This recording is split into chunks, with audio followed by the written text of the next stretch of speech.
ენერგეტიკის მინისტრი ენერგოსექტორით ინვესტორების დიდ დაინტერესებაზე საუბრობს. ამის დასტურად კახი კალაძეს უმსხვილესი ინდური კომპანიის ტატა ჯგუფის ინტერესი მოჰყავს. ტატა ჯგუფის შემთხვევაში საუბარი 600-700 მილიონის ინვესტირებაზეა. ამასთან კახი კალაძე ქართული ენერგოსექტორით რუსული გიგანტის რუსჰიდროს დაინტერესებაზეც მიუთითებს. კალაძის განცხადებით რუსჰიდროს წარმომადგენლები საქართველოში რამდენჯერმე იმყოფებოდნენ და მათ ხელმძღვანელობას რამდენიმე ხანში კიდევ ერთხელ უკვე კონკრეტულ ინვესტიციებზე სასაუბროდ შეხვდებიან. როდესაც ბატონი პრემიერ-მინისტრი ოფიციალური ვიზიტით იმყოფებოდა შვეიცარიაში დავოსში, კერძოდ მოხდა ამ ჯგუფის წარმომადგენლებთან შეხვედრა და მათ გამოთქვეს ინტერესი საქართველოში ინვესტიციების განხორციელებასთან დაკავშირებით და რამოდენიმე ამ შეხვედრის მერე რამოდენიმე დღეში ფაქტიურად მათი ოფიციალური დელეგაცია ჩამოვიდა.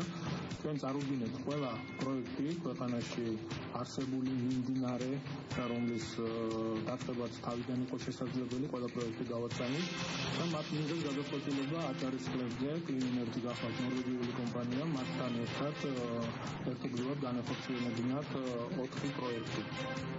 საერთო ჯამში არის 400 მეგავატის სიმძლავრის დაახლოებით 600-700 მილიონის ინვესტირება მოხდება.